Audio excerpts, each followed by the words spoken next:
the first thing that you're looking for before the bride and groom get there is the cake. I think I had a bite of our cake. Yeah. Like, not even an official slice, a bite. Yeah. Maybe Samantha had a bite. I wanted ice cream because I love ice cream and it was my wedding. Different flavors were at different price points, obviously, and so that sort of helped to make our decision. Go with your heart and also look at your budget.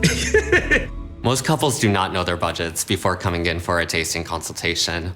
I guess that's what I have my job for, is that I walk them through that. Before we started wedding planning, Samantha always had this envision of a 10-tier cake. Yeah. And I'm like, what? 10-tier? What are you gonna do with that? She said, I just want different flavors. Okay, no. The cake should not eat up an enormous part of your budget. It's maybe 1 to 2%. Something to consider when you are setting your budget for your cake is CPS, cost per slice. It can range from $1 all the way up to $10 because you can get crazy with the buttercream fillings and the different flavors. Obviously, we didn't have a 10-tier cake.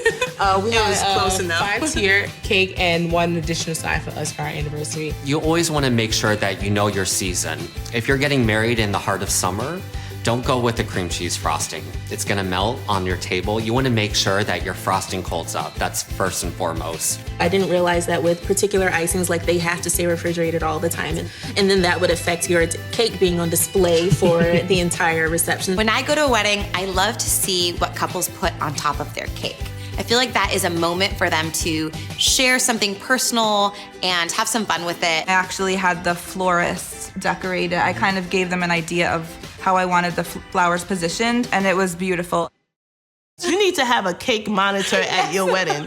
Somebody that monitors what kind of slices these people are getting at the wedding. Because at the end of the wedding, there wasn't much cake left. We had about a slice that was this big. And we shared it.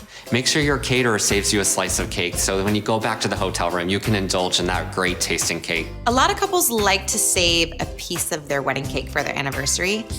Don't really recommend it. We actually did save a good chunk of the top section of the cake, and the people who clean our house threw it out. The alternative is actually having that cake baker make you a fresh piece of your wedding cake for your anniversary.